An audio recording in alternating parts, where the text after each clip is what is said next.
আসসালামু আলাইকুম, hello everyone. আশা করি সকলেই ভালো আছেন। আমি আপনাদের দোয়া আশীর্বাদ আলহামদুলিল্লাহ ভালো আছি। 10,000 টাকার মধ্যে 5টা সেরা স্মার্টফোন নিয়ে কথা বলতে চাই। কথা না বাড়ায় শুরু করা যাক। তার আগে যারা এখনো চ্যানেলটা সাবস্ক্রাইব করেন নাই, দয়া করে চ্যানেলটা সাবস্ক্রাইব করবেন। আর ভিডিও শেষে গিয়ে যা না হয় লাইক টাইক করে দিয়েন। 1 নম্বর সিরিয়ালে যে স্মার্টফোনটা নিয়ে কথা বলতে চাই সেটা হচ্ছে ওয়ালটন ZenX 1, লেটেস্ট একটা ডিভাইস। তো 6.6 ইঞ্চির IPS LCD প্যানেল আছে, 90 হার্জের রিফ্রেশ রেট আছে। র্যাম এবং স্টোরেজের কথা বলতে গেলে 8GB র্যাম এবং 64GB স্টোরেজ আছে। প্রসেসর হিসাবে আছে UniSoC T606।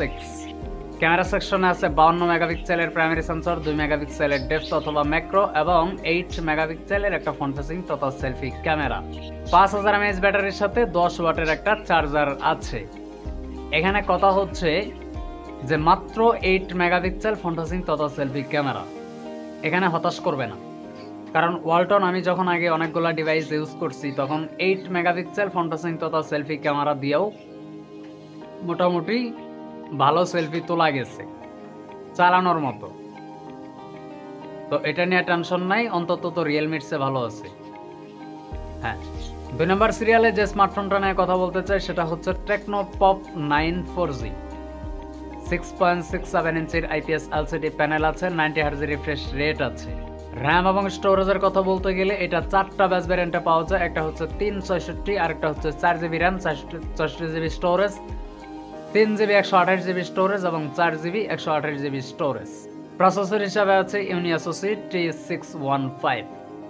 ক্যামেরা সেকশন আছে 13 মেগাপিক্সেলের প্রাইমারি সেন্সর, 2 মেগাপিক্সেলের ডেপথ, 8 মেগাপিক্সেলের একটা ফ্রন্ট ফেসিং তথা সেলফি ক্যামেরা। 5000 mAh ব্যাটারির সাথে 15 ওয়াটের একটা চার্জার আছে। 3 নম্বর সিরিয়ালে যে স্মার্টফোনটা নিয়ে কথা বলতে চাই সেটা হচ্ছে Infinix Smart 9 HD। 6.7 ইঞ্চের IPS LCD panel আছে, 90 হার্জের রিফ্রেশ রেট আছে। র্যাম এবং স্টোরেজের কথা বলতে গেলে 3GB RAM, 64GB storage, 4GB RAM এবং 64GB স্টোরেজ আছে। প্রসেসর হিসাবে আছে মিডিয়াটেক হেলিও G81। এটা G85 এর চেয়ে কিছুটা নিচে, বেশি না, হালকা একটু নিচে। ক্যামেরা সেকশন আছে 13 মেগাপিক্সেলের প্রাইমারি সেন্সর, 8 মেগাপিক্সেলের একটা ফ্রন্ট ফেসিং তথা সেলফি ক্যামেরা। 5000 mAh ব্যাটারির সাথে 10 ওয়াটের একটা চার্জার আছে। আজকের লিস্টের 4 নম্বর সিরিয়ালে যে স্মার্টফোনটার কথা বলতে চাই সেটা হচ্ছে Realme Note 60।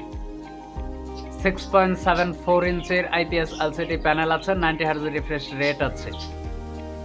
র্যাম এবং স্টোরেজের কথা বলতে গেলে 4GB র্যাম এবং 64GB স্টোরেজ, 6GB 128GB এবং 8GB 256GB ব্যাচ ভ্যারিয়েন্টটা পাওয়া যায়।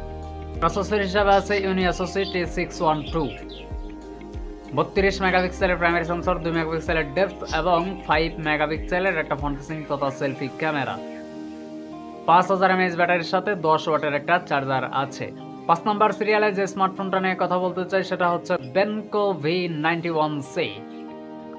6.56 ইঞ্চির IPS LCD প্যানেল আছে, 90 হার্জের রিফ্রেশ রেট আছে।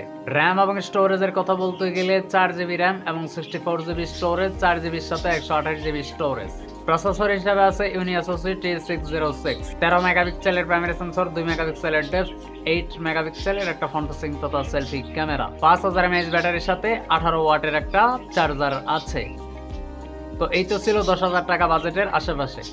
ওয়ালটনের আরো বেশ কিছু ডিভাইস আছে, ওয়ারবিট সিরিজ, ওয়ালটন নেক্সি N72। এটা দেখতে পারেন। N71 আমি চালাইছি এক সময়, খুব ভালো পারফর্ম করছে। আর অরবিট সিরিজ মোটামুটি ভালো হাইপে ছিল, ভালো সার্ভিস দিয়েছে, এটা প্রমাণিত। তো নেক্সি সিরিজের N72, N70 এই তো এগুলো দেখতে পারেন। স্যাম্পনিতে আজকে ঢোকা হয়নি, ঢুকলে হয়তো পাইতাম, কিন্তু 5টা এর আগেই ফিল আপ হয়ে গেছে, যে কারণে আমি বেশি করে আর টানি নেই। তো আশেপাশে একটু নজর রাখবেন, আর কোন প্রাইস রেঞ্জের ভিডিওগুলো আরো বেশি বেশি চান সেটা কমেন্টস করতে ভুলবেন না। তো দেখা হচ্ছে আশরাফ জোনের ব্র্যান্ড নিউ কোনো নতুন ভিডিওতে, আরো ইন্টারেস্টিং নতুন ভিডিওতে। এ পর্যন্ত সকলে ভালো থাকবেন, সুস্থ থাকবেন। ধন্যবাদ সবাইকে। আল্লাহ হাফেজ।